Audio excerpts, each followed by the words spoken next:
할렐루야. 살아계신 하나님을 찬양합니다. 주님께 영광드리겠습니다.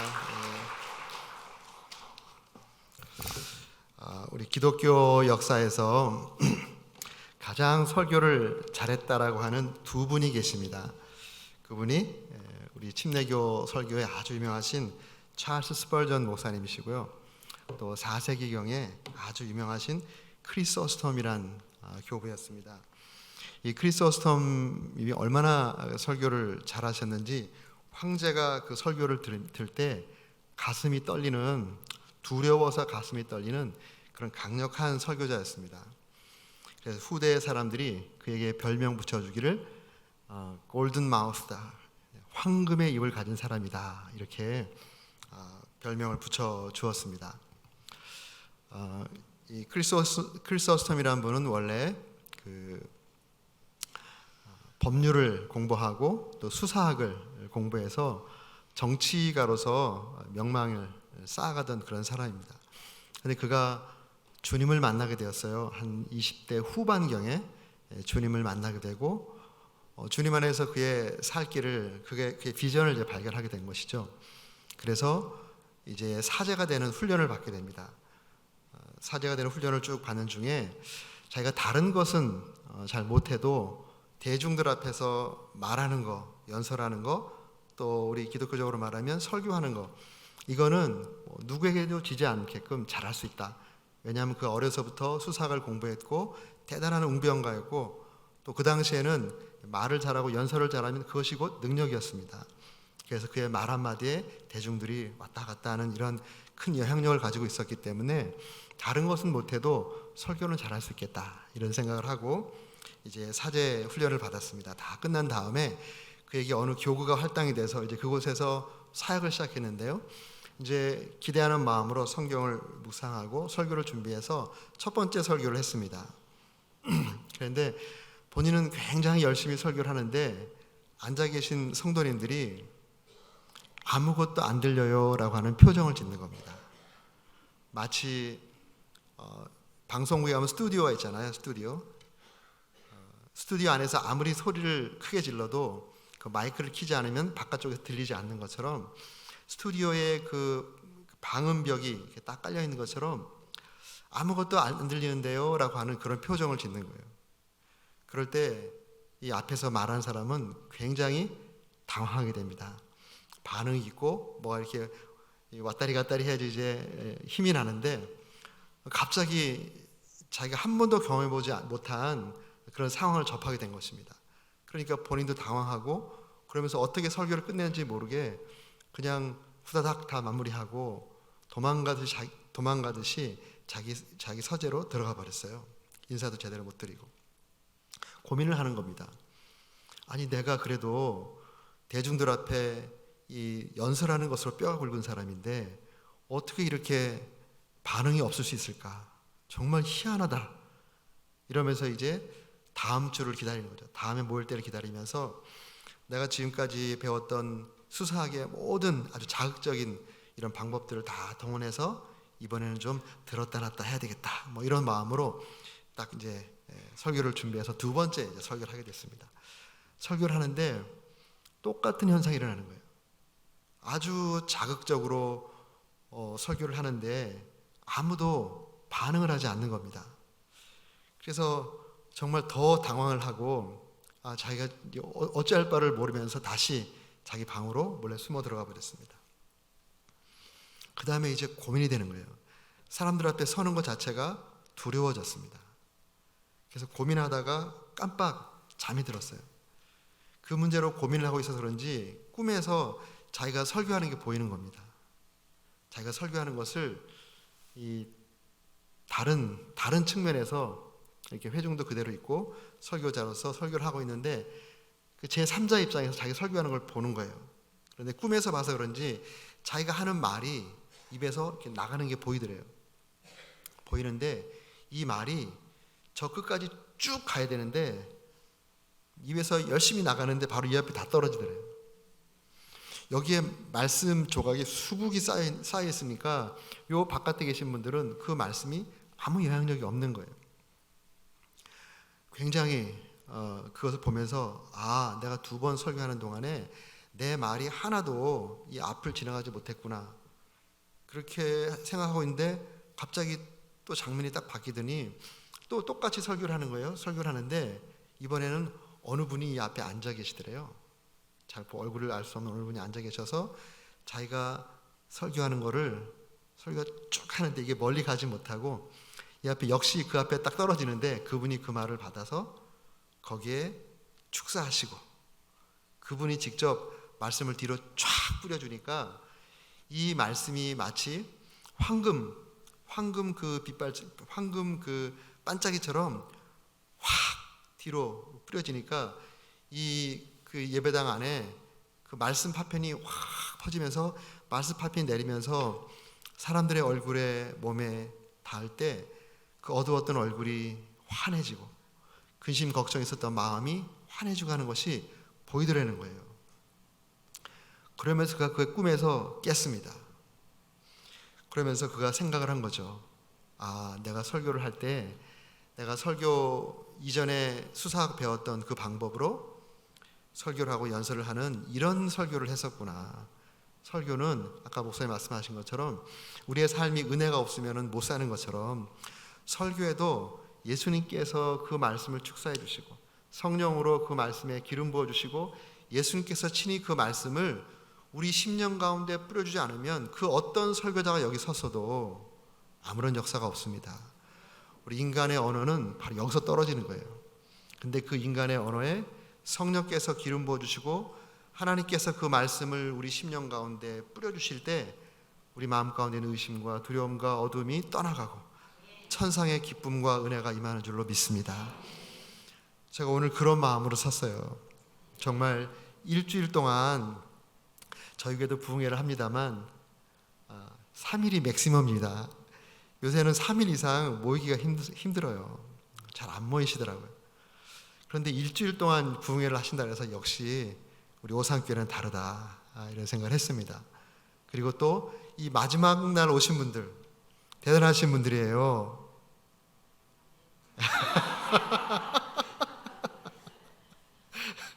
은혜 많이 받으시기 바랍니다.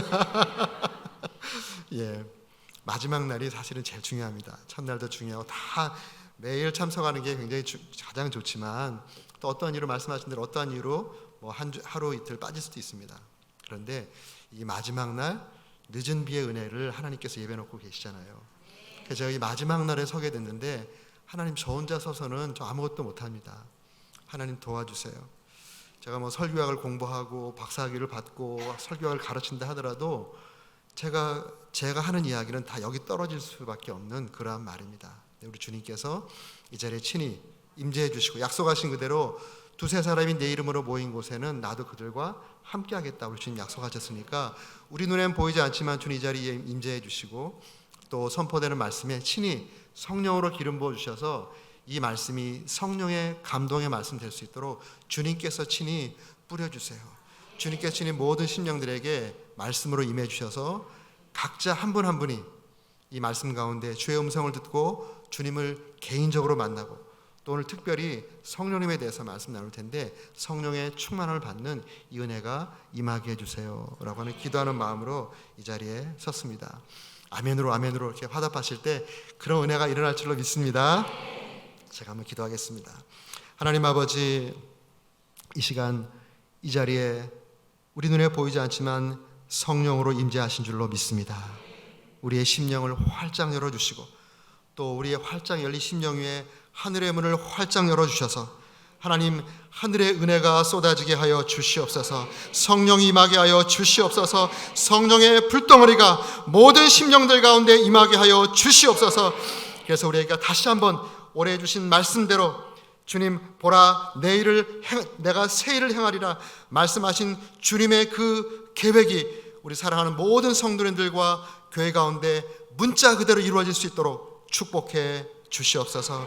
말씀으로 새 일이 이루어지게 하시고 또 오늘 성령으로 우리 인생 가운데 우리의 교회 가운데 새 일이 이루어지는 놀라운 은혜밤 되게 하여 주시옵소서. 주님 사랑합니다. 영원히 주님만을 사랑합니다. 예수님의 존귀하신 이름으로 기도했습니다. 아멘.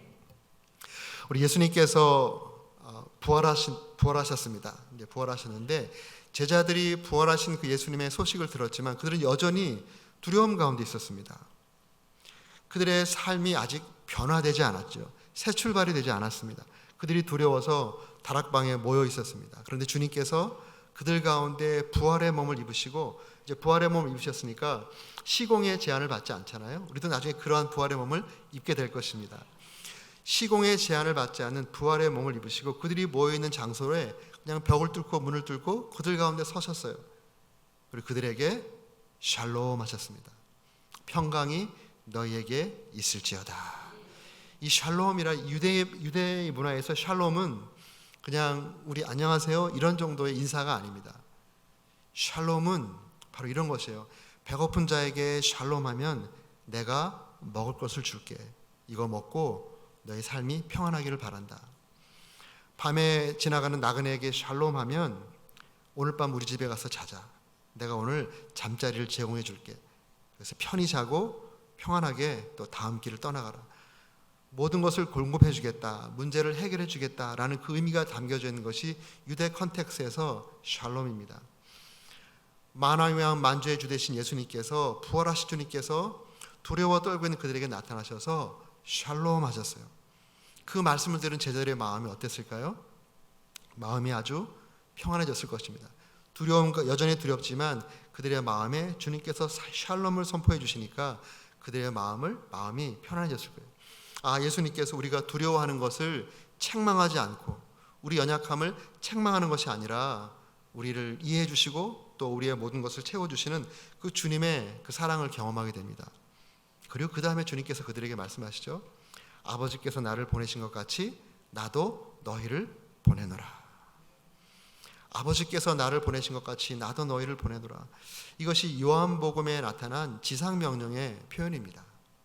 이제 그들이 팔레스타인이라고 하는 이러한 조그만 지역에 살던 그러한 삶에서, 또 나중에 보면 성령 받기 전에 옛날에 살았던 그 삶에서 그냥 사는 것이 아니라 이제 너희는 마태복음에서 말씀하는 것처럼 모든 나라 민족 가운데로 흩어져 하나님 나라를 확장하는 새로운 삶을 살게 될 것이다. 새 일이 출발될 것이다 라고 하는 사명을 주십니다. 그 다음에 사명을 주시고 그 다음에 하신 말씀이 숨을 내쉬며 가라사대 다 같이 성령을 받으라 말씀하셨잖아요. 새로운 삶, 새 출발, 이것은 우리의 의지로 되는 것이 아니고요. 성령이 부어질 때 새로운 삶이 열리는 것입니다. 새 출발이 일어나는 것입니다. 이것이 바로 주님께서 제자들에게 하셨던 방법이에요. 그렇다면 우리도 여전히 동일한 예수님을 우리의 주님으로 고백하고 있고 또 우리의 삶 가운데 특별히 어제 말씀드린 것처럼 하나님의 역사에는 때가 있어요. 때.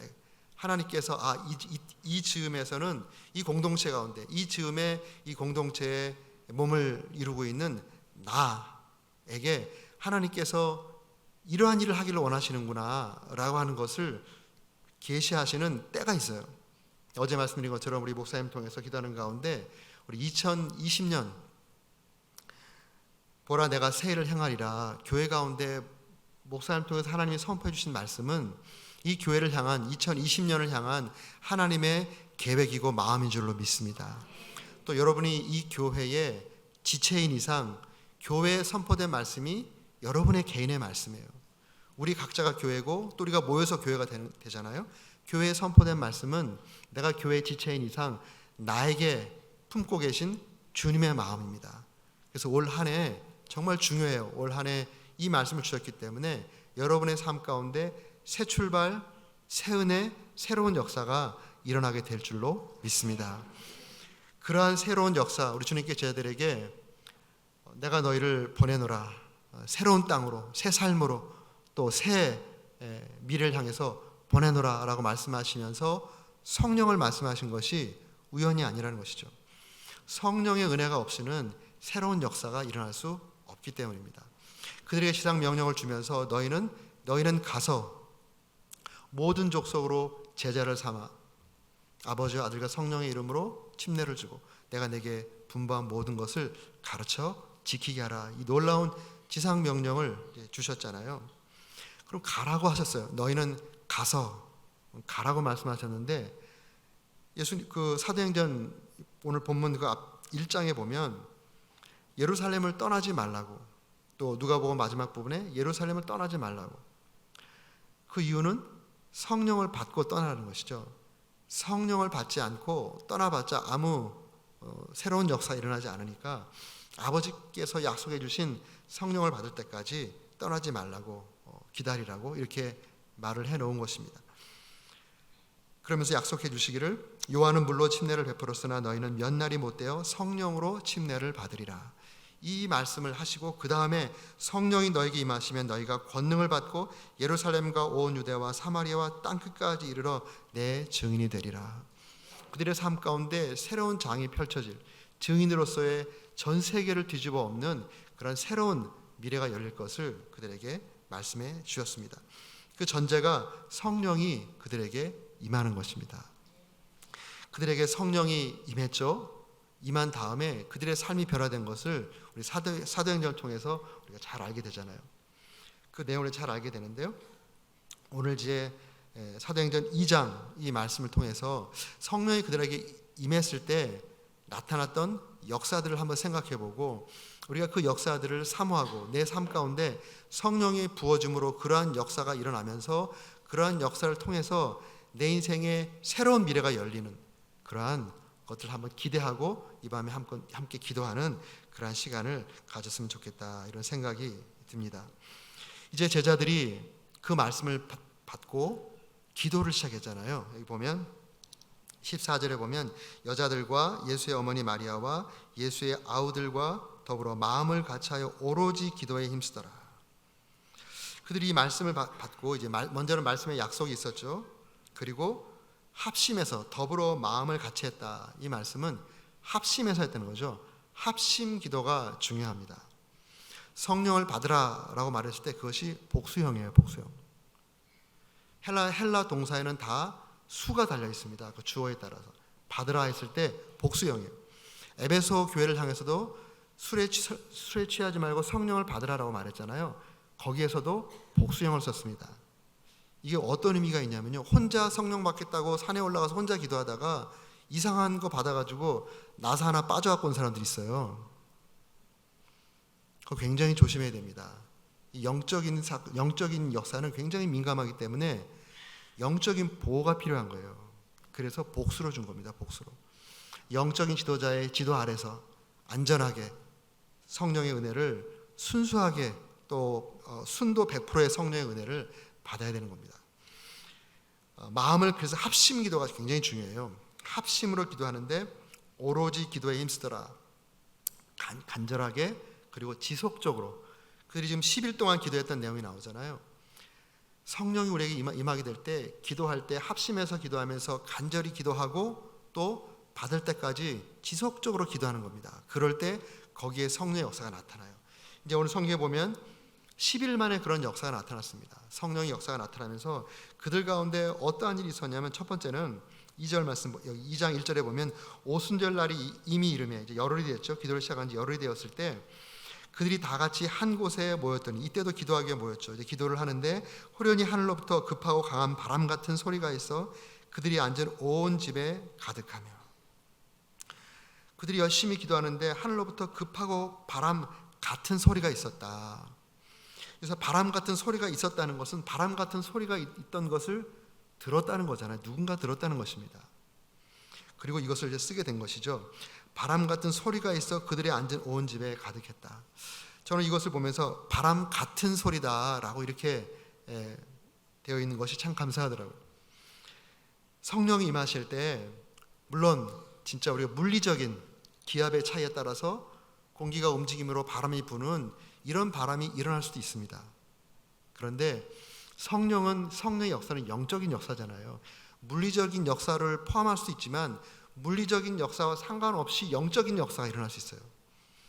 성령이 임하셔서 성령의 어떤 역사가 일어났을 때 물리적인 공기의 파장으로 생기는 바람이 아니라 성령의 바람 소리가 들릴 수 있다고요.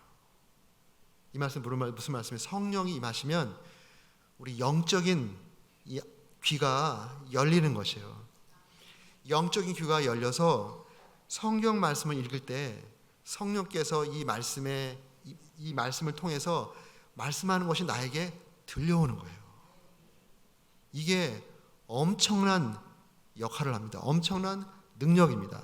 이것이 어떤 새 출발을 가능하게 하는 시발이 되는 것입니다. 어제 이제 설교자에 대한 얘기도 많이 했었네요. 캠벌 모건이라고 하는 아주 유명한 강해 설교학자가 있어요. 그분은 설교할 때 설교 본문을 기도하는 마음으로 간절하게 성령님을 구하고 이 본문을 통해서 성령께서 직접 말씀해 주시기를, 그 말씀을 내가 영적인 귀로 들을 수 있게끔, 머리로 공부해가지고 머리에서 가르치듯이 설교하는 것이 아니라 성경 본문을 통해서 하나님께서, 성령께서 직접 말씀하시는 것을 내 영적인 귀로 들을 수 있도록 하나님 은혜를 베풀어 주세요. 간절히 기도하면서 강해 설교자인 그가 성경 본문을 50번 이상씩 간절히 기도하며 소리내며 읽는다 그래요. 그러면 50번 쪽 읽으면 그분의 표현으로 Word on fire, 불부터 오는 하나님의 음성이 들린다는 거예요. 이 불부터 오는 하나님의 음성이 들려지는 귀가 열리는 겁니다. 하나님께 쓰셨던 사람들의 공통적인 특징이 하나님의 감동의 음성이 들리는 거예요. 성경이 쓰여지기 전에는 하나님께서 직접 그들의 영에 말씀하셔서 그들의 삶을 움직이셨어요. 아브라함에게 내 친족 아비 집을 떠나라. 그때는 성경이 없던 때입니다. 그때 영이신 하나님이 아브라함이 알아들을 수 있게끔 말씀하셨어요. 우리가 들을 수 있는 음성으로 말씀하셨는지, 그의 심령에 영이신 하나님이 영으로 우리는 모릅니다. 어쨌든 하나님이 말씀하셨다는 것만 알 수 있어요. 그런데 하나님이 말씀하셨다는 것을 들은 것은 그의 심령이 열려졌다는 것입니다. 하나님이 영이시니까 육인 우리가 영이 열리지 않고는 교통이 될 수가 없어요. 우리가 예수님을 믿고 회개하면 하나님께서 우리에게 선물로 주시는 것이 있죠? 뭐죠? 성령을 주십니다. 성령을 선물로 주셔요. 왜 성령을 선물로 주십니까? 하나님과 소통하려고. 성령님은 하나님 마음에 있는 깊은 것을 통달하시는 분이에요. 고린도서 2장을 보면 성령님은 하나님 마음에 있는 깊은 것을 통달하시기 때문에 하나님 마음에 있는 것을 우리에게 전달해 주시는 역할을 하는 것이에요. 성경이 다 쓰여진 이후에는 성경 말씀을 묵상할 때 기록된 성경을 통해서 하나님 마음에 있는 하나님의 뜻을 우리에게 전달해 주세요. 그런데 그것을 듣는 귀가 성령 충만할 때 열리는 겁니다. 우리가 신앙생활할 때 답답할 때 있잖아요. 설교를 들어도 육으로 듣는 사람이 있고 영으로 듣는 사람이 있어요. 육으로 설교를 들으면 그 육으로 듣는 말씀이 그냥 육에서 끝나는 거예요. 그러니 내 심령은 내 육 속에서 점점점 공고해지는 겁니다. 내 영을 향해 주시는 하나님의 말씀이 들려지지 않으면 겉으로는 번들을 똑같이 들지 몰라요. 똑같이 예배드리고 똑같이 찬양하고 똑같이 봉사하고 똑같이 헌금하는데 영은 바싹바싹 말라 들어가요. 저희 교회 어느 집사님이 계신데요. 그분은 이제 충남대 의대 다니면서 저희 교회 다녔던 분이에요. 이분이 중등부를 아주 잘 섬겼습니다. 그리고 이제 병원을 이제 개업을 하려고 하는데 대전에 병원을 개업할 곳이 없는 거예요. 다 꽉 차가지고. 그래서 어쩔 수 없이 보령이라는 곳에 이제 그쪽에 가서 병원을 개업하게 됐습니다. 그곳에서 군의관 하면서 알았던 사람들이 있고 그쪽에 이제 병원이 별로 없다는 사실을 듣고 보령에 가서 이제 그 병원 개업을 했어요. 저희는 이제 우리 교회를 떠나게 될 때 기도하고 헤어지면서 절대로 우리 교회 생각하지 말라고, 우리 교회 방문할 생각도 하지 말라고, 그리고 저를 잊어버리라고. 그래서 완전히 3년 정도는 완전히 잊어버리고 가게 될 교회에서 충분히 정착하고 또 충분히 하나님께서 새로 허락해 주신 목사님과 목자와 양과의 관계를 충분히 형성한 다음에 그 다음에 뭐 지나가는 길에 들려서 목사님 안녕하세요 인사가 갈지는 몰라도 그런 그 새로운 교회를 찾아서 정착하기 전까지는 우리 교회 생각도 하지 말고 비교하지도 말고 저 생각지도 말고 저하고 목사님과 비교도 하지 말라고. 그래서 냉정하게 끊어버립니다. 그렇게 해야지 그분이 거기 가서 새로운 신앙생활을 할 수가 있잖아요. 그래서 제가 냉정하게 보낼 때는 축복하고 기도하지만 냉정하게 보냅니다. 근데 그래서 그분이 사실은 굉장히 가깝게 교제를 했는데 연락을 한 2년 정도 연락을 안 하셨어요. 근데 오늘 갑자기 3년이 안 됐는데 전화가 왔어요. 목사님, 제가 목사님 좀 뵙고 싶은데 괜찮겠냐고. 그래서 무슨 일이시냐고. 아직 3년이 안 됐는데 무슨 일로 전환하셨냐고. 그러니까 목사님 죄송한데 제가 목사님 좀 꼭 뵈야 되겠습니다. 그러는 거예요. 그래서 무슨 일로 그러시냐고. 근데 사실 실제로 바빴어요. 이제 교회가 뭐 목장 모임도 가야 되고 성역 공부도 해야 되고 보통 10시 이전에 사역이 끝난 적이 없었어요. 그때는. 그러니까 자기가 10시 이후에 그렇지 않아도 거기서 병원 다 마치고 오늘 2시간, 지금은 이제 고속도로 뚫려가 좀 빠르지만 그때는 꼬불탕꼬불탕 해서 2시간 좀 넘어왔어요. 자기가 일 끝나고 와서 뭐 10시, 11시라도 오겠다는 거예요. 그래서 그러지 마시라고, 그냥 다음에 그냥 좀 잘 다음에 오시라고. 그러니까 목사님 안 돼요. 목사님 제가 아파요 그러시는 거예요. 아프다 그러시더라고요.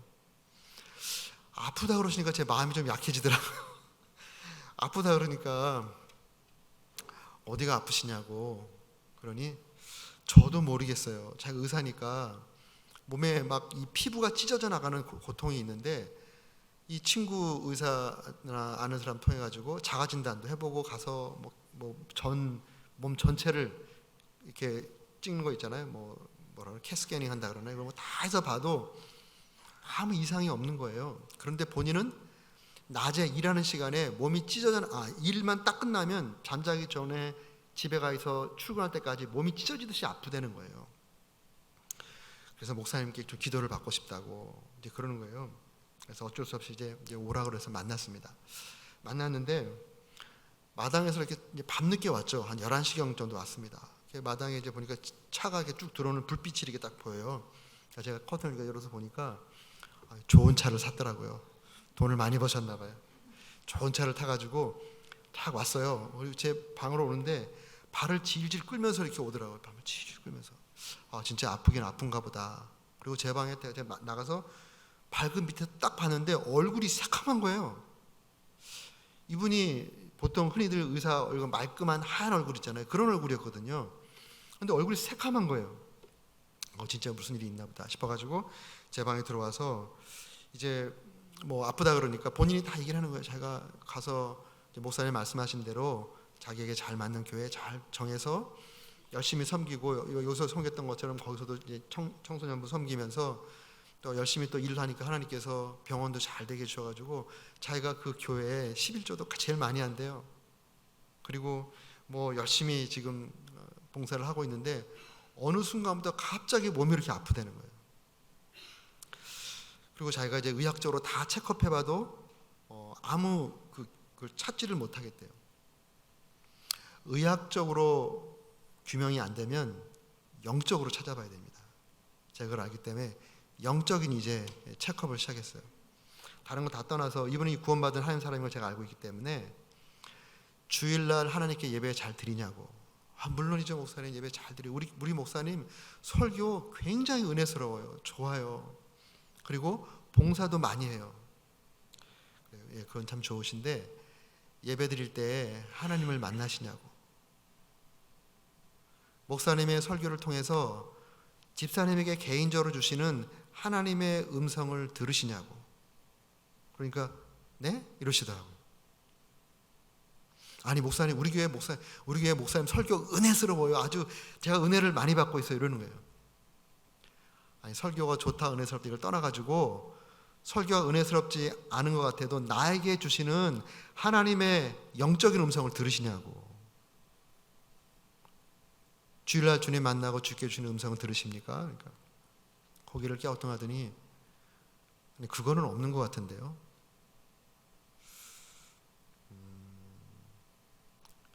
그래서 제가 이런 생각이 들었어요. 겉으로 신앙생활을 어떤 종교적으로 아무리 열심히 해도 예배를 드리는 가운데 영적으로 주시는 하나님의 음성이 내 심령 가운데 들리지 않으면 영혼이 메마른 거예요. 그리고 영적 기쁨이 없는 겁니다. 그분은 복 있는 사람이죠. 그걸 본인이 깨닫지 못하니까 육체에 고통을 줘버려요. 그래서 의사니까 고통의 원인도 알 수 있잖아요. 본인이 다른 걸로 이 영혼을 깨우는 것이 아니라 자기의 가장 익숙한 거, 자기가 다른 사람에게 도움을 주는 전문 분야를 터치해버리더라고요.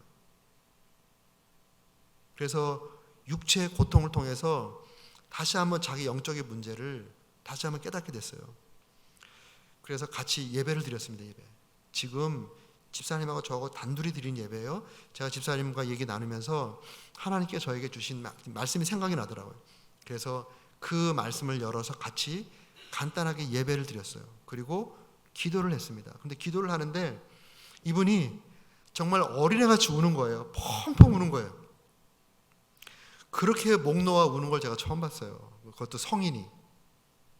그리고 기도가 다 끝나고 고개를 딱 들었는데 아까 얼굴이 까맣던 거 있잖아요. 그 까만 게 싹 없어졌어요.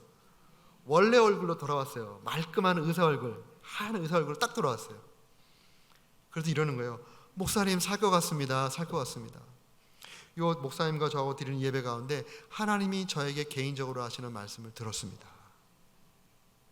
영적 귀가 열리니까 개인적으로 주시는 하나님 말씀이 들리는 거예요. 그리고 그분이 이제 가시면서 그러는 거예요. 목사님 정말 죄송한데 이번 주일날 우리 늘사랑 교회 나오면 안 되겠냐고 그러시는 거예요. 목사님 저 환자예요. 환자. 한 번만 봐주세요. 막 이러는 거예요. 그래요. 그러면 이제 시집 보낸 그런 그 아버지의 마음으로 그럼 건강하게 또 가야 되니까 그럼 다음 주에 한번 오시라고. 그러니까 다음 주에 이제 가족을 데리고 왔어요. 예배를 드리고 가는데 눈이 퉁퉁 부었어요.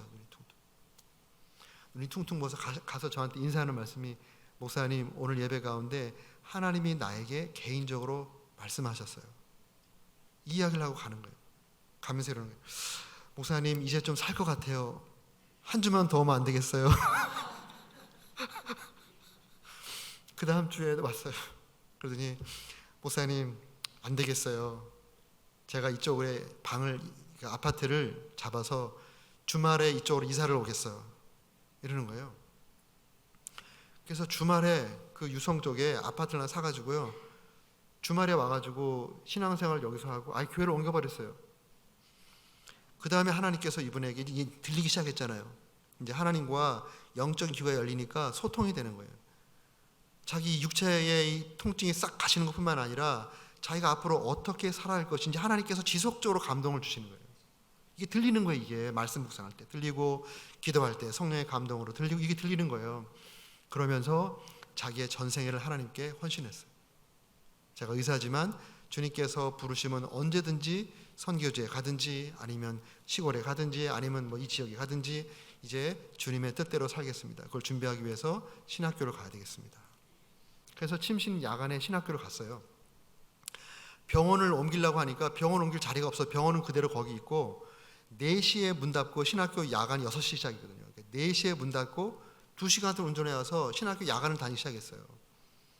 그런데 희한한 것이요. 보통 이제 그분이 이비인후과를 하는데 아이들이 학교 갔다 와서 엄마 손잡고 병원 많이 오잖아요. 4시부터 6시, 7시까지가 환자가 제일 많을 때예요. 그런데 이 사람은 이제 결심을 했잖아요. 이제 주님 뜻대 주님의 인도하심 따라 살겠노라고 그런 결단을 하고 자기가 그런 음성이 들리기 전에는 도저히 할 수 없던 결단이 되는 거예요. 하나님 음성이 들리니까. 그래서 문을 닫고 그 시간에 공부를 했어요. 그런데 희한한 일이 목사님 그런데 수입이 안 줄어들어요. 그런 얘기를 하시는 거예요. 그러더니 그 3년 공부를 이제 했어요. 왔다 갔다 공부하는. 제가 이제 밤에 늦게 공부 마치고 갈 때 혹시라도 졸면 하루 종일 일하고 와가지고 공부하고 끝나면 10시 반쯤 돼요. 그러면 2시간 운전해 가면 12시 반, 1시쯤 집에 도착하는 거예요. 가다가 혹시나 졸지는 않을까 저는 가슴 졸이면서 기도했어요. 그분도 이제 이게 너무 힘드니까 하나님 대전에 그 병원 자리가 나게 해주세요. 계속 기도했던 모양이에요. 근데 반석 우리 노원 이쪽에 2단지, 3단지가 막 개발이 되면서 메디컬 필딩이 딱 섰어요. 근데 친구하고 같이 어플라이를 했는데 됐을까요? 안 됐을까요? 아멘. 역시 됐어요. 3층 로얄층에 딱 돼가지고 저쪽에 워낙 이 병원이 잘 되니까 자기 후배가 프리미엄을 얹어주고 보통 나올 때 자기 생각대로 나오면은 많이 손해를 보고 나오잖아요. 손해 하나도 안 보고 다 얹어주고 이쪽으로 옮겨와서 금방 자리 잡고 우리 교회 의료 선교 팀장이에요. 의료 선교 팀장. 지금 이번에 금년도에도 미얀마 선교를 다녀왔는데 벌써 거의 한 15년 정도 매년 여름에 일주일을 병원 문 닫고 갑니다. 병원 문 닫고 일주일 가면 그 손해가 재정적으로 따지면 굉장히 큰 거예요. 그래서 제가 한 번은 요번에 물어봤어요.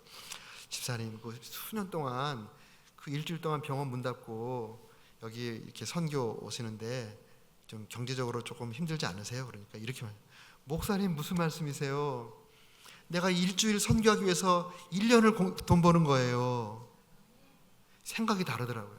내가 일주일 주일 하기 위해서 1년을 돈 버는 거예요. 목사님 무슨 말씀하시는 거예요? 그분의 인생 가운데 이 영적인 귀가 열리니까 새로운 삶이 열려버린 거예요. 성경 말씀 묵상할 때 하나님의 음성으로 들리고, 설교 들을 때 진짜 어제 말씀드린 것처럼 사람의 말로 들리지 않는 거예요. 분명히 성경 말씀에서 한 성경 말씀이라면 나한테 개인적으로 주시는 하나님의 음성으로 들려지기 시작하는 거예요. 그러니까 거기에 아주 놀라운 역사들이 일어나게 되었습니다. 교회도 여기 성경에 있는 많은 인물들이 하나님의 음성을 성경이 없던 시대에는 직접 듣고, 사무엘도 그렇잖아요. 어렸을 때 사무엘아 하는 것을 엘리 제사장은 귀가 막혀서 못 들었죠. 영적으로 어두워지니까 귀가 막혀 못 들었지만 이 영적으로 밝은 어린아이 사무엘에게는 하나님의 음성이 들렸어요.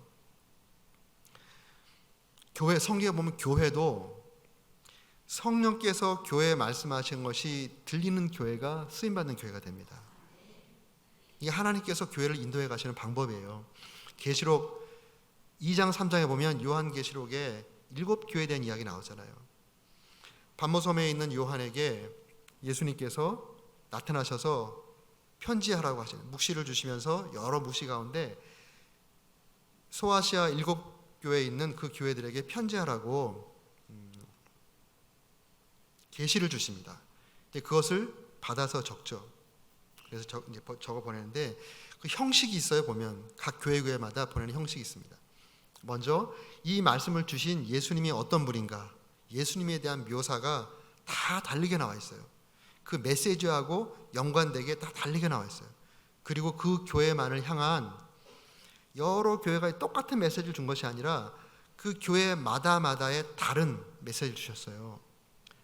그래서 어느 교회에 대해서 칭찬도 하시고 책망도 하시고, 어느 교회는 또 칭찬만 하시고, 이런 말씀을 주시잖아요.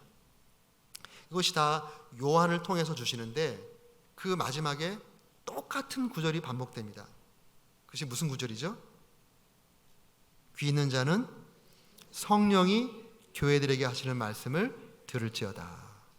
이거는 모든 교회에 똑같이 하신 말씀이에요. 7교회를 어떻게 해석하느냐에 따라서 세대주의적 해석도 나오고 여러 가지 해석이 있는데요. 저는 이렇게 생각합니다. 거기 계시록에 있는 7교회는 앞으로 역사상 출현할 모든 교회들의 대표적인 그런 그냥 대표성을 가진 그런 교회, 또 그 교회들을 묵상하면서 우리 교회가 접할 수 있는, 시대는 바뀌어도 접할 수 있는 위험성과 또 이런 것들을 우리 주님께 칭찬해 주시고 이런 것들을 책망하신다라고 하는 제너럴한 그런 원리들이 많이 들어있어요. 그런데 그거를 보면 굉장히 중요한 사실 하나가, 하나님께서 당신의 세우신 요한에게 계시를 주시고 요한이 그 계시를 물론 편지 형식이었지만 주님께 세우신 당신의 종 별을 붙잡고 그 별을 통해서 그 메시지를 주실 때 그 메시지가, 그 교회는 뭐가 된다고요? 귀 있는 자는 성령이 교회들이 하는 말씀을 들을지어다.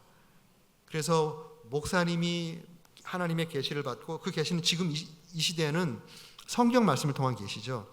성경 말씀에 있는 내용을 성령께서 감동해 주셨을 때 그 말씀을 전할 때 이것은 성령께서 주시는 말씀들이에요. 그러면 교회는 성령께서 주시는 말씀을 하나님 말씀으로 받을 수 있는 영적인 귀가 열려 있어야 되는 겁니다. 이 영적인 귀가 열려 있지 않은 교회들은 사람의 목소리에 따라 움직여지게 되는 거예요. 그러니까 인간 냄새가 나는 것입니다. 교회가 주님의 교회잖아요. 이 반석 위에 내가 내 교회를 세우겠다. 반석은 곧 그리스도니. 교회의 뿌리는 우리의 신앙 고백과 그리스도 자신이십니다. 교회는 그리스도의 몸이니, 예수님의 피값으로 사신 그리스도의 몸이에요. 또 머리는 그리스도니, 교회의 머리도 그리스도입니다. 그렇다면 교회는 보이지 않는 그리스도, 보이지 않는 예수 그리스도의 현현이라는 표현을 써요. 에피파니, 현현이라는 표현을 써요. 보이지 않는 예수 그리스도의 보이는 모습이 바로 교회입니다. 그래서 이 교회에서는 예수님의 주도하에 예수님께서 원하시는 의사가 말씀되고 예수님이 원하시는 뜻을 물어서 예수님의 뜻에 순종하는 것이 교회예요. 영적인 귀가 막혀버리면 인간적인 귀밖에 안 들리잖아요. 교회의 주인이 예수 그리스도이신데 예수님의 의사와는 상관없이 개척한 사람, 오래 있는 사람, 심지어는 또 어떤 영적 지도자, 목사님일 수도 있겠죠. 한 사람의 의견에 따라 교회가 움직이는 것은 굉장히 위험합니다. 예를 들어서 목사님이 주님과 정말 가깝게 주님과 소통하면서 말씀을 통해서 말씀에서 벗어나지 않게 주님 말씀을 그대로 잘 선포하는 그런 교회는 안전해요. 그런데 교회의 모든 설교 이외의 모든 것이 다 목사님의 뜻대로만 된다? 이거 위험할 수 있어요. 또 교회에 진행되는 모든 것들이 오래된 몇몇 또 오래 섬기신 헌신자들 또 장로님들이나 권사님들이나 몇 분의 입김에 따라 교회가 움직인다? 굉장히 위험한 겁니다. 주님의 교회가 주님과 전혀 상관없이 움직여질 수 있어요. 그러면 주님이 촛대를 옮겨버리시는 거예요. 촛대가 옮겨진 교회는 이가봇입니다. 이가봇. 주님의 영광이 떠나버린 교회는 그것만큼 비참한 게 없습니다. 거기에는 그런 교회는 빨리 떠나야 돼요. 더 이상 주님이 안 계시고 주님이 촛대를 옮겨버리고 주님의 영광이 떠나버린 이가봇 같은 교회는 교회가 아니에요. 더 이상 교회의 겉모습 가지고 있다가 다 교회가 아닙니다. 그런 교회가 되지 않기 위해서는 우리가 기도하면서 내 목소리가 내 주장이 중요한 것이 아니라 주님께서 뭐라고 말씀하시는지 우리 각자 우리 성도들에게 성령을 주시고 성도들이 기도하면서 주님의 뜻이라고 합의한 내용이 무엇인지 이게 가장 중요한 거예요. 내 생각과 좀 다르더라도 교회가 우리 회중교회잖아요. 우리 침례교가 정말 제가 자랑스러운 것은 침례교는 회중교회입니다. 회중교회는 구원받은 한 사람 한 사람에게 다 성령이 있기 때문에 회중들이 그 성령 안에서 기도하면서 성령의 인도하심 가운데 주님의 뜻을 구별해서 그것이 주님의 뜻이라고 회중이 딱 결정하면 그것이 최고의 권위예요. 그것을 잘 할 수 있도록 우리 영적 지도자들이 인도하는 것이고 또 먼저 믿은 분들이 성숙한 분들이 그거 잘 할 수 있도록 성도님들을 잘 인도해야 되고 딱 결정이 됐다면 내 생각과 다르더라도 내 생각은 별로 중요하지 않잖아요. 내 생각이 뭐가 중요합니까? 우리가 예수 그리스도 안에서 내가 십자가에 못 박혀 죽었는데 내 자존심이 뭐가 그렇게 중요하겠어요? 자기 주장이 센 사람일수록 아직 믿음이 약한 사람인 걸 알아셔야 돼요. 교회 가운데 자기 주장이 세신 분들 있잖아요. 그럼 교회에 착한 분들이 많기 때문에 끝까지 막 주장하면 교회가 좀 평안해야 되니까 그냥 딸려가는 수가 있어요. 그러면 안 됩니다. 그러면 배가 산으로 가는 경우가 있어요. 성숙한 교회는 영적 귀가 열린 교회는 자기 주장하는 사람을 불쌍히 보는 거예요. 저분이 귀가 막혔구나. 아니 하나님의 성령의 음성이 얼마나 안 들리면 혼자 저렇게 딴소리 하고 있나. 믿음이 연약한 것으로 성도님 전체가 볼 수 있는 안목이 열려야 되는 겁니다. 그러면 자기 고집 피우지 않아요. 제가 제가 나이가 어려 보이죠? 아멘. 복 받으시기 바랍니다. 제가 담임 목회 지금 26년째 하고 있어요. 33살부터 담임 목회를 했습니다. 제가 59살이에요, 올해. 제가 제 아들이 셋이 있는데요. 셋 다 결혼했습니다. 제 손자가 둘이 있습니다. 조금 있으면 손녀가 한 명 나옵니다.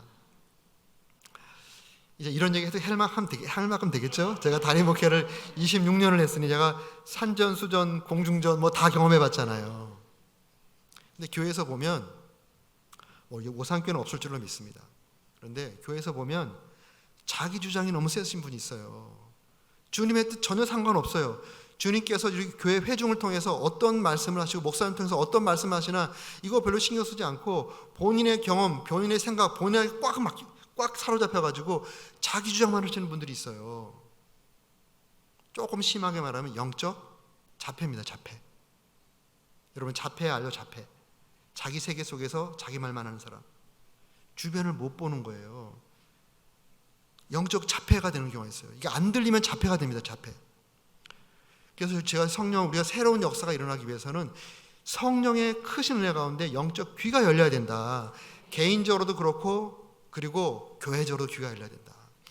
신앙생활 많이 하는데 기쁨을 잃어버리는 수가 있어요. 우리 목회자들도 마찬가지입니다. 그럴 때 언제 기쁨을 잃어버리나 저희도 가만히 생각해 보면 너무 목회에 집중하고 교회에 집중하고 성도에 집중하다 보니까 하나님께서 나에게 직접적으로 하는 음성이 안 들릴 때 기쁨을 잃어버리는 거예요. 사실 사람을 상대한다는 게 굉장히 스트레스풀한 거거든요. 이 사람을 상대하는 직업에서도 사람을 상대하면서 하는 직업이 스트레스가 제일 많아요. 근데 우리 목회자는 그냥 표면적으로 상대하는 것이 아니라 육적인 삶과 정서적인 삶과 영적인 삶을 전면적으로 이렇게 만나면서 같이 더불어 살아가는 그런 삶이잖아요. 출근하고 퇴근하는 게 아니잖아요. 그러니까 정말 스트레스가 많습니다. 그래서 자칫 관리를 잘못하면 정신병 걸리기 가장 좋은 직종이 목회자예요. 실제로 이 조사를 해보면 정신건강 테스트를 해보면요, 한국 교회는 미국 교회는 그런 게 많아요. 미국 이민교회의 목사님들의 통계 가운데 좀 과장된 것 같긴 한데요, 거의 한 50%가 이 정신건강으로 봤을 때 건강하지 않다라고 이렇게 그 결과가 나와요. 그렇게 되기 참 쉬워요. 이건 목회자뿐만 아니라 신앙생활 오래 하신 분들이 타성에 젖으면 그렇게 되거든요. 타성에 젖으면 새 출발이 안 됩니다. 교회에서 아무리 보라 내가 새 일을 행하리라 아무리 얘기해도 오랜 신앙생활에서 영적인 타성에 젖어버리면 또 더군다나 더 나가서 오랫동안 하나님 말씀이 안 들리고 자기가 옛날에 들었던 거 가지고 계속 신앙생활하고 있으면 자폐같이 하고 있으면 영적 자폐가 돼버리면 이거 아무리 얘기해도 절대로 그분에게는 새 역사가 일어날 수가 없습니다. 안 되는 그분만큼 교회 전체적으로 그분만큼은 또 새 역사가 안 일어나는 거예요. 그래서 우리가 정말 기도해야 됩니다. 하나님 성령을 나에게 부어주셔서 성령의 불이 임하게 하셔서 내 귀가 뻥 뚫리게 해주세요. 여러분 이용규 선교사 알죠? 이용규 선교사가 제가 이제 코스타에 제가 많이 섬기니까 코스타에서 같이 만나서 교제해 보면 이런 얘기 하더라고요. 자기가 하버드에서 박사학위를 받아서 몽골에 가니까 사람들이 그냥 대단한 사람처럼 막 얘기하는데 목사님과 하나도 대단한 거 아닙니다. 하나님하고 어느 순간부터 기도하면서 말씀 읽으면서 귀가 뻥 뚫려버리니까 영적 귀가 열려버리니까 하나님이 끊임없이 말씀을 하시다는 거예요. 끊임없이 성경을 읽으면 이거 다 나한테 사랑의 음성으로 들리고 기도하고 눈을 감으면 내가 기도하는 것보다 나에게 하나님께서 주시는 말씀이 더 많다는 거예요. 그래서 주님께서 말씀하시는 거 잘 듣고 그대로 한 발 한 발 가다 보니까 몽골까지 갈 수 있는 결정도 할 수 있어요. 하나도 힘들지 않았다는 거예요. 하나도 힘들지. 다른 사람에게는 어마어마한 헌신을 가지고 다른 사람에게 엄청난 일인 것처럼 내려놓으면 책을 써서도 그런지 뭐예요. 엄청나게 내려놓구나 이렇게 사람들이 오해하는데 저는 내려놓은 거 하나도 없습니다. 그죠? 주님과 동행하면서 한 발 한 발 걷다 보니까 여기까지 와 있습니다. 이런 고백을 하더라고요. 우리 신앙생활 그렇게 어렵지 않습니다. 우리가 준 성령의 은혜로 우리 귀가 열리고 하나님의 음성이 들리고 우리 예배 드릴 때마다 주님께서 나에게 주시는 사랑의 음성을 들으면 마음의 위로가 되는 거예요. 세상에서 아무리 힘들었다가도 주님께서 내가 너를 사랑한다, 내가 너를 안다, 내가 너 눈물을 보았다, 지금은 힘들지만 너의 미래를 내가 준비하고 있다, 너 자녀들 지금 너가 보기에 정말 복창 터지지만 그 자녀 앞날에 내가 이러이러한 계획을 세워놓았으니까 기도하고 잠잠히 나를 바라봐라, 이런 음성이 개인적으로 들리면 그 아무리 힘든 상황에서도 마음의 평강이 임하는 것입니다. 그리고 하나님과 더 기쁘게 동행해 갈 수 있는 것이죠. 그러한 은혜가 있기를 주의 이름으로 축원합니다. 안디옥 교회의 성령의 음성이 들리니까 안디옥 교회를 통해서 세계 선교가 시작이 되었잖아요. 그러한 놀라운 역사가 여러분의 삶 가운데 있기를 주님의 이름으로 축원합니다. 아멘. 두 번째로 오늘 말씀 보면 성령 임하시면 어떤 역사가 일어나는가? 마치 불의 혀처럼 갈라지는 것들이 그들에게 보여 각 사람 위에 하나씩 임하여 있다니. 불의 혀처럼, 여기서 또 처럼이라고 했다는 게 참 은혜스럽습니다. 만약에 불의 혀가 갈라져서 그들 위에 하나씩 있다, 그랬다면 초대교회 여기 지금 성령 임함으로 이제 초대교회가 탄생이 되는데요, 초대교회 성도들은 아마 불이, 우리가 알고 있는 뜨거운 물리적인 불이 모든 성도님들 머리 위에 다 임했다면 어떻게 됐을까요? 다 아마 뚜껑이 없는 분들이 다 되셨을 거예요. 다 이제 가발을 쓰셨을 겁니다. 그런데 그게 없는 거 보면 여기에 임한 불은 성령의 불이 임한 것 같아요. 성령의 불은 우리 눈으로 보이는 가시적인 물리적인 불이 아니잖아요. 성령의 불이 임했다는 것은 성령의 불이 임한 것이 보였다는 거예요.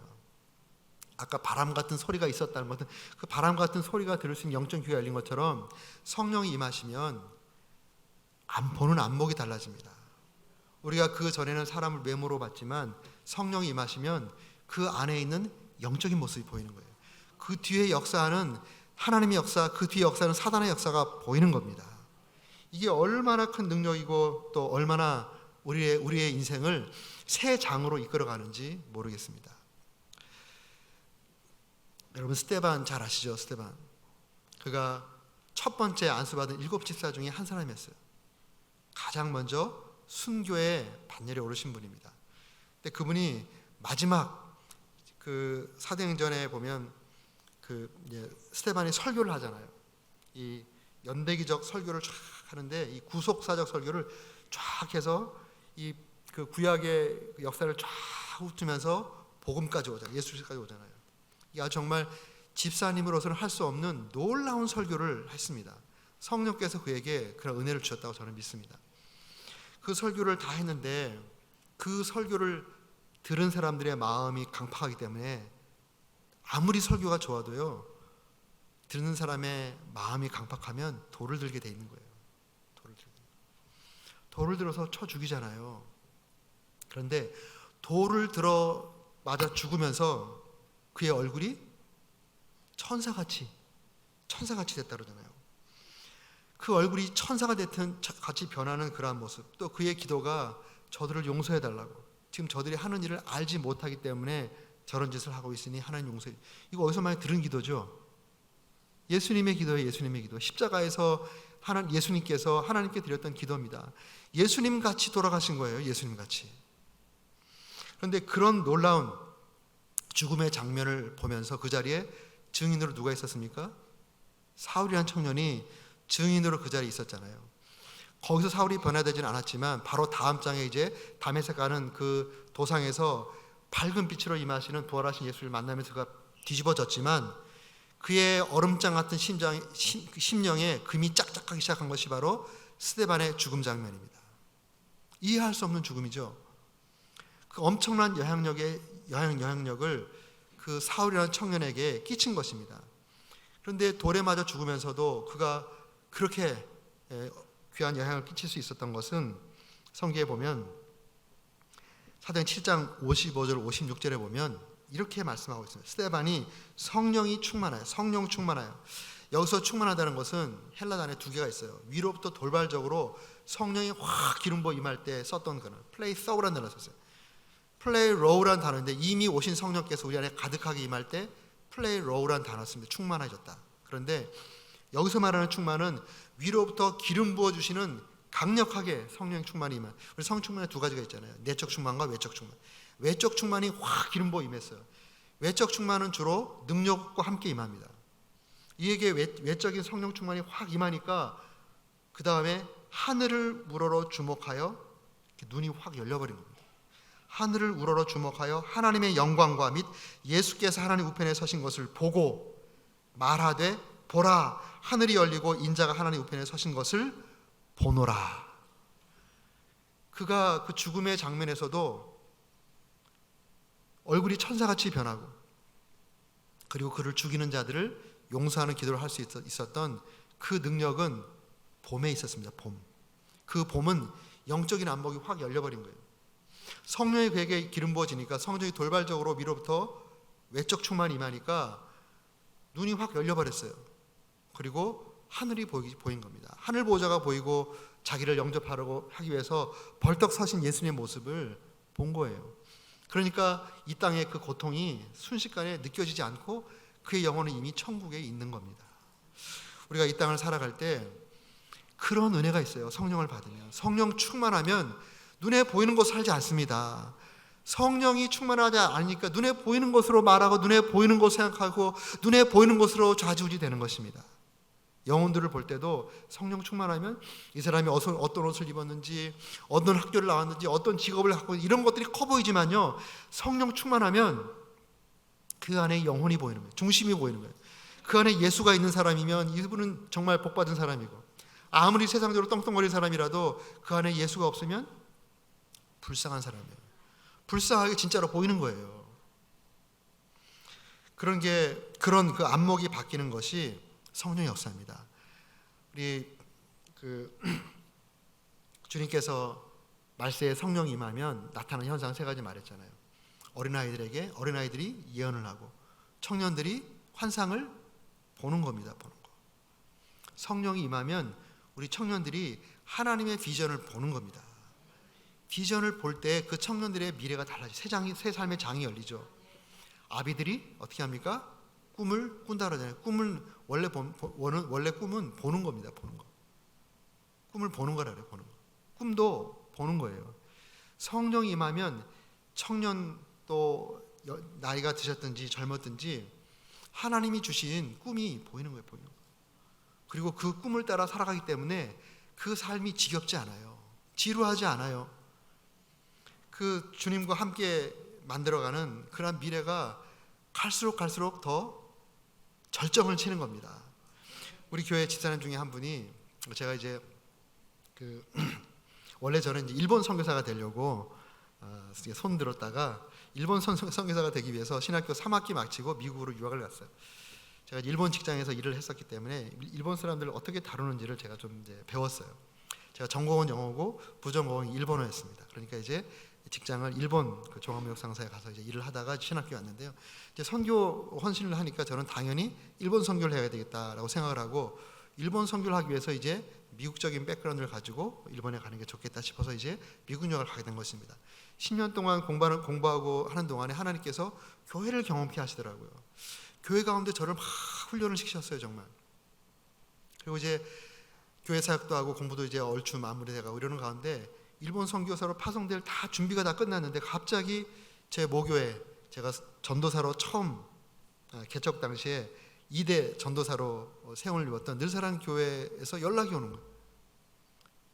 그래서 한번 기도해 보라고 이제 개척하신 목사님이 이제 미국에 가실 인도하심을 받았는데, 기도하는 가운데 늘사랑의 아들들 가운데 후임을 세웠으면 좋겠다, 이런 감동을 받고 솔로몬과 다윗 그 성전 건축에 대한 그 감동 본문 가운데 감동을 받고 그 교회 출신 전도사들을 쭉 보니까 1대 전도사님은 지금 선교지에서 선교 잘하고 계시고, 2대 전도사인 저는 선교 준비한다고 미국 가서 지금 공부하고 있는데 목회를 하고 있고 이제 선교한다고 하는데, 제가 지금 목회를 현장에서 하고 있으니 저한테 연락을 한 거예요. 먼저 기도해 보라고. 근데 그 기도하라는 말씀을 듣기 몇 달 전에 여호수아서 1장 1절로 9절 큐티 말씀을 이제 묵상하는데, 이제 모세가 죽었으니 너는 일어나서 내 백성과 함께 요단을 건너 내가 지시할 땅으로 가라. 내가 밟는 땅을 다 내게 주겠다. 내가 모세와 함께 했던 것처럼 너와 함께 할 것이라. 마음을 강하게 하고 담대하라. 두려워하지 마라. 이런 말씀 그냥 쏟아 부어 주시는 거예요, 그날 아침에. 근데 그때 제가 이제 박사 논문 쓰기 바로 전이기 때문에 제가 어디 갈 계획이 없었어요. 그런데 그런 말씀을 주셔서 적용을 할 수가 없더라고요. 그래서 그냥 적용이 안 될 때는 그냥 마음속에 이렇게 담아두잖아요. 담아두고 있는데 2달인가 3달 후에 제가 전도사했던 교회에서 연락이 온 거예요. 한번 기도해 보라고. 저는 이제 선교 가려고 준비하고 있었기 때문에 그래도 담임 목사님이 기도해 보라니까 네 하고 기도하는 척하면서 눈을 딱 감았는데 2달 전에 주신 말씀이 딱 생각이 나는 거예요. 그래서 그 말씀을 상황에 대입해 보니까 이거 뭐 빼도 박도 못하는 거예요. 제가 그 교회에 있을 때 전도사 저 혼자였거든. 그러면 모세가 일할 때 여호수아가 모세의 수종 들듯이 섬겼던 그 시절이 생각이 나고, 이제 그 목사님이 없어지면 여호수아 한 사람만 남는데 내가 가야 되는 거 아닌가? 이런 생각이 드는 거예요. 그래서 이제 기도하는 가운데, 그럼 하나님, 저는 선교를 해야 되는데 선교하려고 일본 선교를 이렇게 준비했는데, 아니 하나님 이거 어떻게 하면 좋겠습니까? 그런데 거기에 대답이 없으세요. 그리고 주셨던 말씀만 계속 생각나게 하시는 거예요. 근데 마침 그때 그 양회업 목사님이 교단 총무셨는데 갑자기 전화가 오셨어요. 심신대에서 설교학 교수를 뽑으니까 내 얘기 해놨다고 서류 준비해갖고 들어오라는 거예요. 또 마침 그때 또 얼바인 침례교회에서 저 같은 그 사람을 찾고 있다고 빨리 연락을 하라고 연락이 온 거예요. 그러니까 미국에서 목회할지 한국에서 교수로 있을지 뭐 또 아니면 늘사랑 교회 갑자기 막 이런 연락들이 막 오는 겁니다. 그럴 때 우리 어떻게 해야 되죠? 말씀으로 인도함 받아야 되잖아요. 사람의 제안이 아무리 좋아도 먹음직하고 보암직하고 탐스러워도 하나님 말씀대로 가야 되니까 말씀 묵상하고 보면 교수도 아니고 미국에 목회할 목회 것도 아니고 제가 그 우리 늘사랑 교회를 가야 되는 거예요.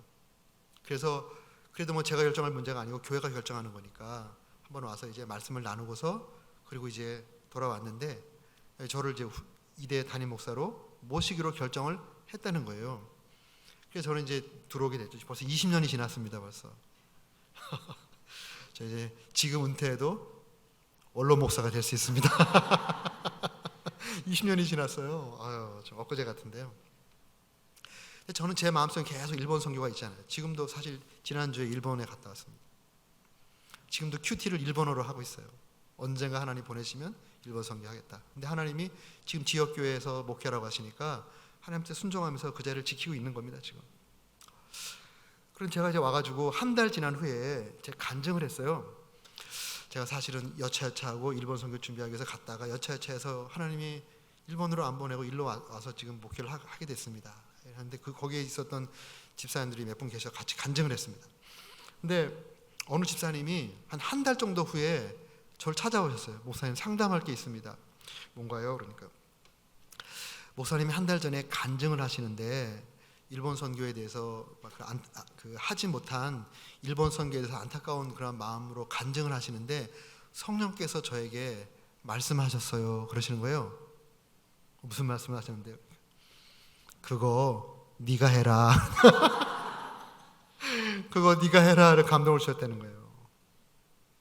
그래서 너무 고민이 돼가지고 이거 내가 제대로 들은 건가 너무 고민이 한 달 동안 고민하다가 찾아왔다는 거예요. 그래서 제가 그랬어요. 집사님, 이거 굉장히 중요한 문제입니다. 지금 그 첫째가 그 당시 중학교 2학년, 둘째가 중학교 1학년. 지금 일본 선교 지금 준비해서 하면 애들 교육 문제도 있고 또 진로가 바뀌는 거기 때문에 굉장히 이거 정말 신중하게 생각하셔야 됩니다. 제가 한 달 동안 아침 금식하면서 함께 기도할 테니까 집사님도 한 달 동안 아침 금식하면서 이게 정말 주님께서 주신 감동이 맞는지 한번 같이 기도해 보시자고. 그러면서 한 달 동안 기도하는 시간을 가졌어요. 근데 제가 기도하면 생각하니까 이분이 일본 선교라면 좋을 것 같아요. 왜냐하면 이분이 동경대 박사거든요. 일본에서 공부하면서 일본 교회에서 봉사를 많이 하고 일본 선교에 대한 마음을 갖고 계셨던 분이에요. 그런데 한국 들어와가지고 10년 동안 교수로 이렇게 생활하다 보니까 싹 까먹은 거죠. 그냥 요새는 교수님들이 철밥통이 아닙니다. 학생들이 평가하죠. 또 연구 프로젝트 받아가지고 연구 제대로 해야죠. 교수님들이 아주 막 스트레스가 이만저만이 아니에요. 그러니까 생존하기 위해서 정신없이 하다 보니까 자기 옛날에 그런 생각을 다 잊어버리고 있었는데 새로운 목사님이 오셔가지고 일본 선교를 얘기하니까 그냥 듣고 있는데 갑자기 성령께서 그냥 한 방 빵 먹여버리신 거예요. 그래서 제가 이분이 선교하면 잘하시겠다. 그래서 만났습니다. 만났더니 이분이 이러시는 거예요. 제가 이제 조심스럽게 물어봤죠. 한 달 동안 기도해 보시니까 어떠시냐? 목사님, 한 달 동안 기도해 보니까 그거 네가 해라. 이게 10배로 크게 들려요. 더 크게 들려요. 그래서 제가 집사님 축하합니다 그랬어요. 축하합니다. 저도 그런 생각이 들었습니다. 집사님 축하합니다. 이 길이 힘들 겁니다. 일본은 선교사의 무덤이라고 하는 별명을 갖고 있잖아요. 이 길이 앞으로 준비하시고 선교하시는 거 정말 힘든 길입니다. 그렇지만 보람이 있을 것입니다. 행복할 것입니다. 주님께서 아무리 힘든 길이라도 주님께서 내 인생에 세워놓으신 운명적인 그 길을 걸어가는 것이 가장 행복한 길입니다. 제가 돕겠습니다. 같이 이제 악수를 하고서 기도하고 헤어졌어요. 그리고 이제 사실 이야기가 길어요. 제가 이제 신학교 갔죠. 똑같이 신학교 입학해 제가 기도하는데 이 생각이 드는 거예요. 제가 했던 그 길을 가게 했으면 좋겠다. 이분을 미국 유학을 보내야 되겠다. 그래서 불렀어요. 집사님 미국 유학 가시면 어떻겠냐고. 그러니까 웃으시더라고요. 목사님 저는 니온무기입니다. 니온무기. 일본 통입니다. 제가 미국 유학한 것도 아니고 영어 잘하는 것도 아니고 일본말 공부해서 일본어로 공부하고 일본어로 연구하고 있는데 영어는 잘 못합니다. 이러시는 거예요. 아니 그래도 교수님인데 지금부터 공부하면 뭐 토플 550점 못 넣겠냐고. 제가 이제 그럼 목사님이 말씀하시니까 한번 해보겠습니다. 그리고 공부해서 시험 봤는데 550점 넘었어요. 할렐루야에서 미국 유학을 가셨습니다. 미국에서 공부하는 동안에 사우스에서 공부하는 동안에 애들이 컸잖아요. 그래가지고 애들이 대학 갈 때쯤에 영주권이 나와버렸어요. 정말 기적적으로 영주권이 나왔어요. 애들이 다 그 장학금 받고 또 페더럴 그랜트 받고 이러면서 자기 길을 다 가게 됐습니다. 그리고 미국의 우리 남친내교 선교 전략이 바뀌어가지고 옛날에는 시민권자만 선교사를 파송했는데 영주권자도 파송하는 것으로 바뀌었어요. 그래서 제가 그랬죠. 미국의 선교부에 지원하시라고. 그래서 미국 선교부에서 이분을 선교사로 허입을 했어요. 그래가지고 미국 선교사로 지금 샌다이에서 선교를 하고 계세요. 미국 사람, 한국 사람 다 합쳐가지고 일본 선교 1등입니다 지금. 제일 전도를 많이 하고 계셔요. 그분이 한 번 와서 그러는 거예요. 이제 성도들 앞에서 간증을 하시는데 이제 50대 후반쯤 들으셨대. 우리가 자기가 몇 학년 몇 반이라고 이런 이제 아재 개그를 하시더라고요. 그런데 그러면서 하시는 말씀이 같이 신앙생활했던 분들이 이제 그때 40대였는데 40대 말인데 지금 이제 50대 말 다 됐잖아요. 한국의 남자 50대 말은 이제 어깨가 무거울 때는 무거운 시기입니다. 직장에서 막 이제 그만둬야 되는 시기가 되고 애들은 돈 제일 많이 들어가는 시기가 되고 하니까 다들 힘에 겨워가지고 어깨가 무거울 대로 무거운 집사님들이 앉아 계시는데 그래도 그 집사님들은 자기들보다 더 힘든 선교사가 왔으니까 어떻게 위로할까?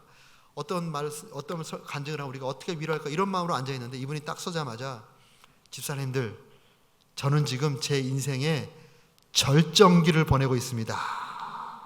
이렇게 말합니다. 제 인생의 절정을 보내고 있습니다. 제가 그 표정과 그 말씀을 잊을 수가 없어요.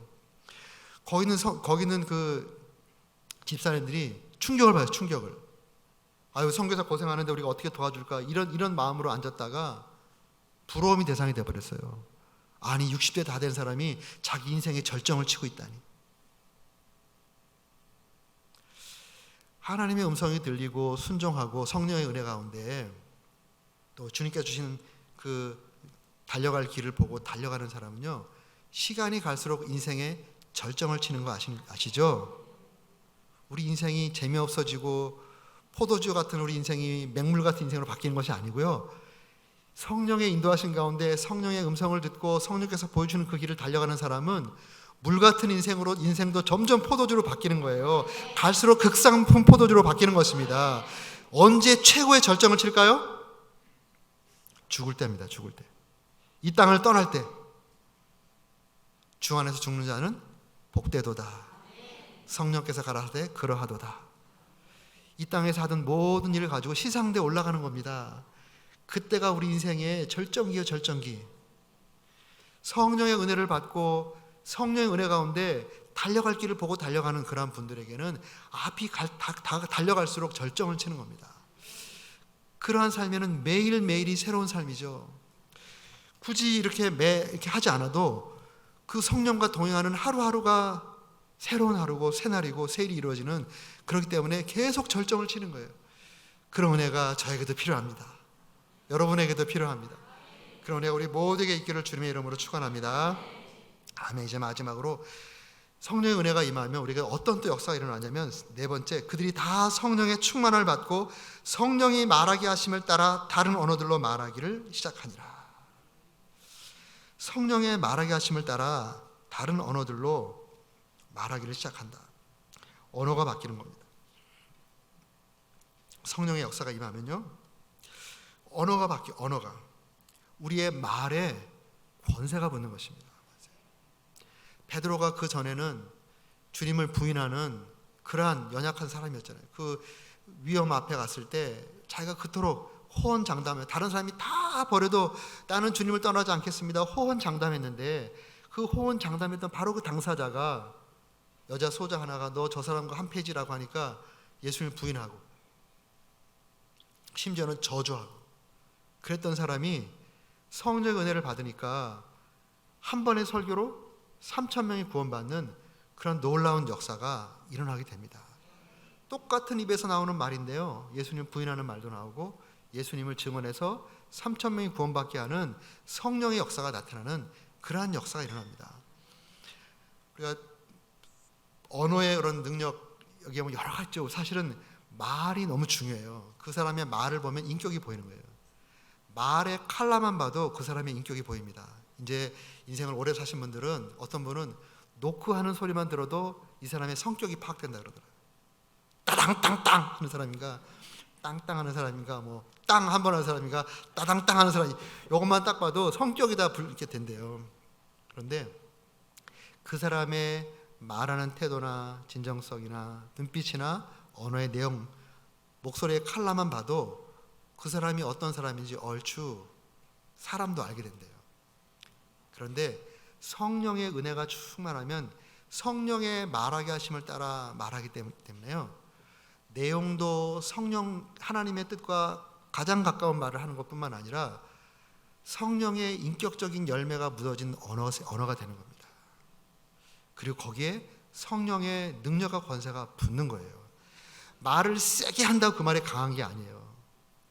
말을 세게 해도 듣기 싫은 말이 있어요. 근데 말을 조그맣게 말해도 따라가고 싶은 말이 있어요. 우리 아이가 어렸을 때 미국에서 이렇게 자라는데요, 몬테소리죠, 몬테소리.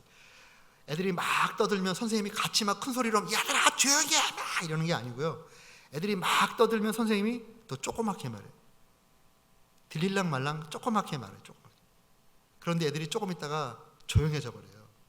그리고 선생님의 말에 막 귀를 기울이고 조그맣게 말하는데 선생님이 말한 대로 다 막 움직여요. 그걸 보면서 성량이 능력이 아니구나. 제가 큰 위로를 받았어요. 제 성량이 되게 약하거든요. 목소리가 약해가지고 뭐 통성기도 한번 하고 나면 목이 꽉 잠겨버려요, 저는. 너무너무 통성기도가 하고 싶은데 그냥 주여 이렇게 합니다. 설교를 해야 되니까. 근데 말을 조그맣게 해도 이 말 속에 성령의 권세가 붙으면, 또 기도를 조그맣게 해도, 큰 소리로 막 그냥 와와와 안 해도 조그맣게 해도 성령께서 그 언어에 기름 부어 주시면 기도에 놀라운 능력이 나타나더라고요. 설교를 조그맣게 자글자글하게 해도 그 영혼이 휘에 빠지는 역사를 성령께서 친히 하시더라고요. 우리 어머님들 자녀 양육할 때 소리 지른다고 애들이 말 듣는 거 아니에요. 엄마가 기도 많이 하고 그 어머니의 한 말씀 속에 성령의 권위와 권세가 붙으면 큰 소리 치지 않아도 그 아이들의 마음과 그 아이들의 연약함을 붙들고 있는 악한 영들이 그거 다 알거든요. 악한 영들이 힘을 못 쓰는 거예요. 죄성을 자극하지 못하는 거예요. 그러면서 그 어머니 말씀에 이렇게 말을 듣는 그런 역사들도 일어납니다. 또 성령께서 하시는 그러한 말씀을 하기 때문에 성령께서 원하시는 일들이 일어나고, 그럼 얼마나 우리 인생이 정말 행복하고 좋겠어요. 나를 통해서 하나님께서 일하신다. 나를 통해서 성령께서 의도하신 역사가 펼쳐진다. 내 입을 통해서 성령께서 감동 주시는 말씀을 성령을 따라 말씀할 때 성령께서 의도되는 일들이 교회 가운데 일어난다. 연약한 사람이 세워지고 버려진 사람이 주님 품에 돌아와 새 생명 없는 이러한 일들이 일어난다. 저는 우리 파송 성사님 가운데 이것만 말씀하고 끝낼게요. 우리 김동성 성사님이 계신데요, 저는 하나님께서 이분의 입에 권세를 주셨구나, 성령의 권세가 붙어있구나 라는 걸 제가 알겠어요. 이분이 알마타, 중앙아시아 카자흐스탄의 알마타에 가서 선교사 파송을 했는데, 거기 가서 전도를 잘했어요. 모슬림권이니까 전도되기가 어려워요. 그런데 희한하게 이분이 기도하고 이렇게 쭉 마을을 돌다가 성령께서 저 사람이 이거 같다라는 감동을 주면 그 사람에 가서 말을 걸면 한국에 일하러 갔다 온 사람이에요. 그래서 한국에 일하러 갔다 와서 온누리교회에서 침례받고 온 그 청년을 만나게 하시는 거예요. 온누리교회는 외국인들에게 침례 줍니다. 세례 안 주고. 제가 이재원 목사님 만나봤는데 이재원 목사님 그러는 게 자기는 침례가 더 성서적이라고 생각한다고. 이거 영상에서 빼주세요. 혹시 또 근데 그런 사람을 만나는 거예요. 또 어느 순간 이렇게 또 기도하면서 가다가 성령께서 지목하는 사람이 있는 것 같아서 전하면, 넌 크리스찬인데 복음을 전하고 예수님 전하면 신기하게도 예수를 믿는 거예요. 이게 그냥 사람의 힘으로는 안 되는 겁니다. 근데 성령께서 인도하심 받고 성령께서 말하게 하심을 따라 말하니까 이 젊은이들이 막 구원을 받고 이 젊은이들이 아름다운 교회 공동체를 이루게 됐어요. 그리고 그 교회가 지금 잘 성장해서 지금 이제 후임에게 물려주고 지금 이제 그 우즈벡으로 가셨는데, 그 교회가 얼마만큼 성장을 했는지요. 여름 단기 선교를 400명, 500명씩 보내요. 현지 교회가. 그렇게 성장을 했어요. 그 교회 잘 성장한 걸 놔두고 이제 저희가 이제 우즈벡 쪽을 입양하기 위해서 우즈벡으로 파송을 했어요. 그랬더니 우즈벡에 가서 또 똑같이 성령께서 기도하시면 성령께서 인도하실 사람을 찾아다니는데, 한 형제 만나서 또 얘기하면 또 예수님 영접하고, 예수님 영접. 신기하게 하나님께서 이렇게 예배하신 사람들이 이렇게 만들어 이 예배. 그래서 그 타시켄트에 교회가 이렇게 생겼어요. 그래서 그 교회 출신들 젊은 학생들이 커가지고 제일 첫 번째 거기 목사들이 많이 나왔습니다. 우즈벡 관문 도시마다 다 교회들이 세워지고, 그들 가운데 선교사로 헌신한 사람이 중앙아시아 침례교 총회를 만들어줬거든요. 저희가 거기서 제1호 선교사로 파송된 들션 목사님이, 우리 김동성 선교사님이 전도한 사람이에요. 그 형제가 어디로 파송돼 왔냐면 한국으로 파송돼 왔어요. 한국에 이 중앙아시아 사람들이 많으니까 우리 교회가 받았어요. 받아가지고 공부 더 시키고, 그리고 우리 교회 안에서 교회를 개척하겠는데 여기 와 있는 공산당 아들을 전도해가지고 제자를 삼았어요. 그 제자가 헌신해가지고 이번에 침신대 들어가요. 그래서 영적인 3대가 우리 교회에서 나와버렸어요. 그래서 평택 교회 개척했다 그랬잖아요. 우리 교회에서 그분 통해서 이제 중앙아시아 예배를 인큐베이션 했어요. 3년, 4년 우리 교회 안에서 예배를 드리다가 이제 거기서 전도한 형제들이 평택 쪽에 잡을 잡고 남서울대학교 교수가 되고 평택에 쫙 잡고 이래가지고, 그럼 평택에 가서 교회를 개척하라고 이제 교회를 안에 있던 교회를 떼서 평택 교회를 개척해 줬어요. 그랬더니 거기서 또 막 성장하다가 그 제자가 이번에 침신대 헌신해서 들어온다고. 제가 이런 걸 보면서 야, 이거 참 신기하다. 어떻게 이런 일이 이렇게 일어날 수가 있을까? 이거는 그분이 뭐 다른 사람보다 특별히 탁월해서도 아니고요. 그분이 성령님께 민감하게 성령께서 인도하시는 대로 성령께 말하게 하심을 따라 복음을 전하고, 그러다 보니까 하나님께서 의도하신 일이 너무너무 자연스럽게 이루어져 가는 거예요. 이러한 역사가 여러분의 삶 가운데, 또 우리 오산침례교회 삶 가운데, 또 오산침례교회가 또 우리 지역 전도와 세계 선교하는 모든 이러한 선교 현장에 성령의 역사로 성령의 말하게 하심에 따라 그 은혜를 누리면서 또 그런 역사가 펼쳐져 나가기를 주님의 이름으로 축원합니다. 아멘. 성령을 받아야 되겠죠. 성령을 받으면 새로운 역사가 펼쳐집니다. 성령께서 의도하시는 놀라운 역사가 펼쳐지고, 그리고 정말 그 기쁨이 넘치는 성령께서 펼쳐주신 하나님 나라 의와 희락과 평강이 넘치는 그런 우리의 미래가 올 한 해 펼쳐지게 될 줄로 믿습니다. 성령 받기 위해서는 기도 열심히 해야 됩니다. 성령 임할 때처럼 합심해서 지속적으로 간절히, 세 개예요. 합심해서 지속적으로 간절히 기도할 때 성령께서 임하시고 우리 삶 가운데 새 장을 여는 놀라운 역사를 부어 주십니다. 제가 잠깐 기도하겠습니다. 존귀하신 아버지 하나님, 감사합니다. 하나님께 사랑하시는 귀한 교회, 귀한 성도님들, 이 시간 하나님 말씀 앞에서 하나님 말씀을 들었습니다. 베드로가 고넬료 집에 가서 하나님 말씀을 증거할 때 진리의 성령이 임하셨던 것처럼, 말씀을 시작할 때 그들 가운데 진리의 성령이 임하셨던 것처럼 이 시간 성령께서 임하신 줄로 믿습니다. 사랑하는 모든 심령들 가운데 성령으로 충만하게 기름 부어 주시옵소서. 또 간절히 부르짖으며 성령을 기도할 때 가장 좋은 것을 주시는 그 하나님의 그 은혜 가운데 성령 충만을 받을 수 있도록 역사해 주시옵소서. 성령 안에서 성령께서 의도하시는 그러한 새로운 미래가 열릴 수 있도록, 새 장이 열릴 수 있도록 하나님 축복하실 줄로 믿습니다. 예수님의 존귀하신 이름으로 기도했습니다. 아멘.